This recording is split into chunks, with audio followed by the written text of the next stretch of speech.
नमस्कार दोस्तों। जब मैं वृद्धाश्रम में गया हुआ था और हम कुछ साथी फल बांट रहे थे, उस समय फल बांटते हुए एक वृद्ध के पास मुझे बैठने का मौका मिल गया। तो मैंने ये समझा कि ये जो वृद्ध हैं, ये काफ़ी पढ़े लिखे हैं और अच्छी बात करने में माहिर हैं।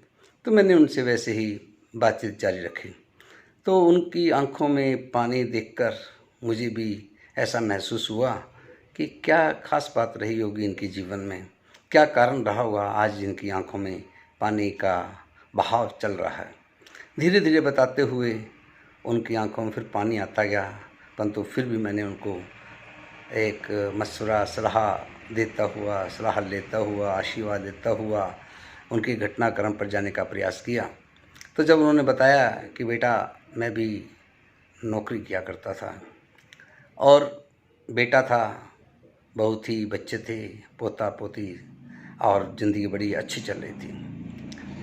बेटे का एकदम से देहांत हो गया तो मेरे घर में मैं, पुत्रवधू और पोता और पोती रह गए। उस समय उसके जाने के बाद एक बार घर में बहुत सी परेशानी का सामना करना पड़ा और मैंने अपना खूब प्यार, उनकी देखभाल बहुत ही अपनी तरफ से जो कुछ मैं कर सकता था करता रहा और मैं मेरी पेंशन से ही उस परिवार का गुजारा चलाता रहा। एक दिन मुझे ऐसा महसूस हुआ कि मेरी पुत्रवधू ने मुझे इस तरह से कटाक्ष किया कि जिसके बारे में मैं आपसे बता नहीं सकता, परंतु जैसे जैसे वो ये बात बता रहे थे उनकी आंखों में और आंसू आने लगे। तो मैंने कहा कोई बात नहीं बाबूजी, ऐसा संभव हो सकता है जीवन में, क्योंकि जब हम जीवन में एक यात्रा कर रहे होते हैं तो हम जिसकी देखभाल करते हैं, हम उसकी बहुत ज़्यादा केयर करते हैं, बहुत प्यार करते हैं, परंतु कई बार सामने वाला व्यक्ति हमें अपनी उस तरह से समझ नहीं पाता जिस तरह से हम लोग उसका प्यार करते हैं, उससे प्यार करते हैं।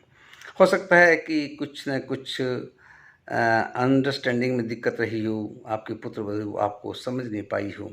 बोला हाँ बेटा, यही बात थी कि पुत्रवधू मुझे अच्छी तरह से समझ नहीं पाई, तो मैंने यही उचित समझा कि मुझे अब इस घर से चला जाना चाहिए।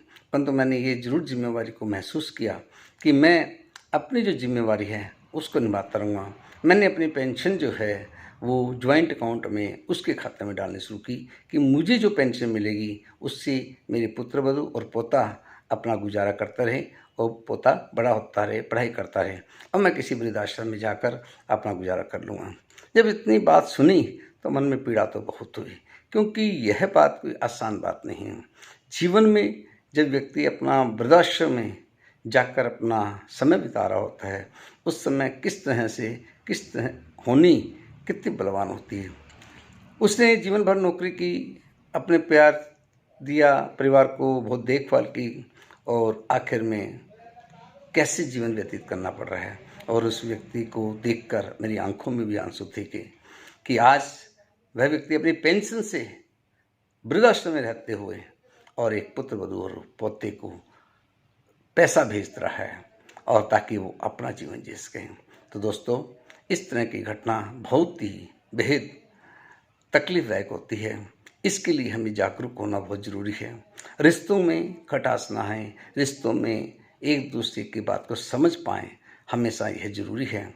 क्योंकि कई बार ऐसा महसूस होता है कि जब हम रिश्ते में प्यार बहुत करते हैं, देखभाल करते हैं, परंतु कहीं न कहीं हमारा अहंकार, हमारी कुछ बातें हमारे जीवन में हमें आगे बढ़ने नहीं देती, या हम लोग कहीं न कहीं इस तरह की मंशा में रहते हैं कि शायद ऐसा ना हो, शायद ऐसा हो, कुछ ऐसी घटना है। तो जीवन में एक बार हमेशा याद रखें, जिसको आप प्यार करते हैं, जिसकी आप देखभाल करते हैं, जिसके बिना आप रह नहीं सकते, उसके साथ उनकी आपस में अंडरस्टैंडिंग को भी समझें, उनके भाव भी समझें, उनकी भावनाओं पर भी ज़रूर जाना चाहिए।